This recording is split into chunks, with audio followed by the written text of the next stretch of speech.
Hey again. So now I'm going to be reviewing Wake Unto Me by Cach. I'm not sure how you're supposed to pronounce that, but I'm going to go with Cach. So I'll start by reading the back. I see him in my dreams, this mysterious boy. He comes from a different time, a different place, a different reality. There is something that connects us. We are supposed to be together, bound by the heart of another. But that's not possible. Or is it? And there's his point, only in her dreams will she find her true love. So this is supposedly a young adult paranormal romance, and that's why I ordered it, and that is what is it's sold as. What that's the impression that you get from the synopsis. But I don't think it really is. Cach, I think that's pronounced her name. This isn't her debut novel. She has written historicals before. And this book sort of combines paranormal, romance, and historical, which would have been fine because if you've seen my bookshelf tour, you know I have loads of historical books. I've read lots of historical books. I like historical books. So I thought, great, this is like the perfect book. It will have paranormal and history in it. Great. But I didn't think it was. Cover-wise, I kind of like it. I don't like how his hands are. I think they're quite creepy. Otherwise, I think it's okay. I like the scripting, and I like that on the back. But I really struggled with this book in the fact that I started reading it when I had just before my exam started back in May. I was reading through it, and I got to page like 40, and I was like, this is going way too slow. It was like I wanted books that, because I was revising and getting ready for exams and then taking exams, I was like, I want a book that I can just pick up, read a chapter of and put it down, whereas this was like hard work.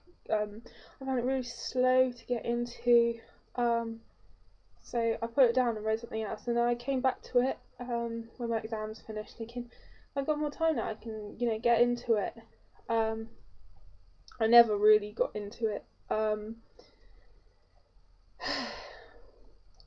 I liked the concept, I liked all of that, I liked the historical aspect to it, but then it got to the point on my bookmark, I just shoved it back in there. It just took over, and I mean, where to the point where all you were reading about was history. I love history, I take history, so that was okay, but I wanted more of the romance between Raphael and Caitlin.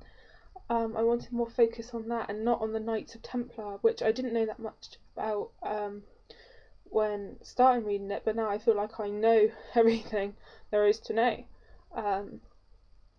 So the paranormal aspect is that they like communicate in their dreams. She goes back in time basically while she's asleep and meets Raphael, and like they fall for each other, but they have to figure out who, because he's going to die and he's going to be murdered, so they want to stop him being murdered. And I liked the romance. It was a good romance. I liked Raphael and Caitlin as characters, but then you'd have a little bit of interaction between them, not much at all. Then it will go off on the historical aspect again, and like Caitlin's trying to find out what happened to her mum, why her mum left her this Wheel of Fortune card, tarot card.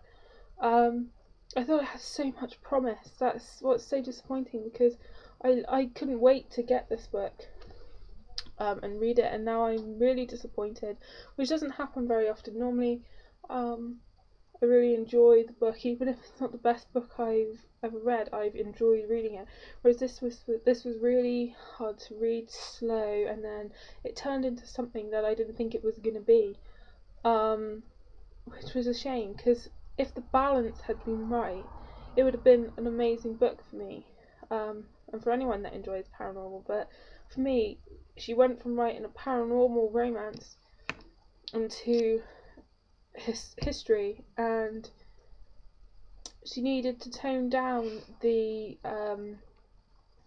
history element of it and put more interaction between Raphael and Caitlin in there,